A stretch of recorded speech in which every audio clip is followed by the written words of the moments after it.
હળવદના જૂના દેવળિયા ગામે બિનવારસી કારમાંથી 144 દારૂની બોટલ પકડાઈ.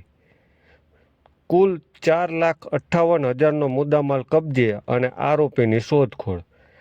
હળવદના જૂના દેવળિયા ગામે હાઈસ્કૂલની બાજુમાં સ્વિફ્ટ કાર પડી હતી ને જેમાં દારૂનો જથ્થો હોવાની હકીકતના આધારે એલસીબીની ટીમ દ્વારા તે ગાડીને ચેક કરવામાં આવી હતી અને ગાડીમાંથી દારૂના 144 બોટલ મળી આવતા 1,58,400ની કિંમતનો દારૂ અને કુલ મળીને 4,58,400 રૂપિયાની કિંમતનો મુદ્દામાલ કબજે કર્યો હતો.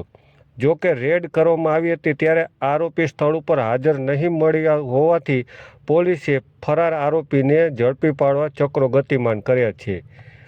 હળવદ તાલુકાના જૂના દેવળિયા ગામે હાઈસ્કૂલની બાજુમાં પડેલી સ્વિફ્ટ ગાડી નંબર GJ3FD 2397ને પોલીસ દ્વારા ચેક કરવામાં આવી હતી ત્યારે તે ગાડીની દારૂની 144 બોટલ મળી આવતા કુલ 1,58,400 તેમજ 3 લાખની કાર મળીને 4,58,000 રૂપિયાનો મુદ્દામાલ કબજે કરવામાં આવ્યો છે. ને આ રેડ દરમિયાન ગાડીનો ચાલક ત્યાં હાજર ન હોય જેથી કરીને ગાડીના ચાલક સામે ગુનો નોંધીને આરોપીને ઝડપી પાડવા માટે ચક્રો ગતિમાન કરવામાં આવે છે. આમ હળવદ તાલુકાના જૂના દેવળિયા ગામે કારમાંથી 144 દારૂની બોટલ મળી આવી હતી અને કુલ 4,58,000નો મુદ્દામાલ કબજે કરી આરોપીની શોધખોળ પોલીસ દ્વારા હાથ ધરવામાં આવી છે.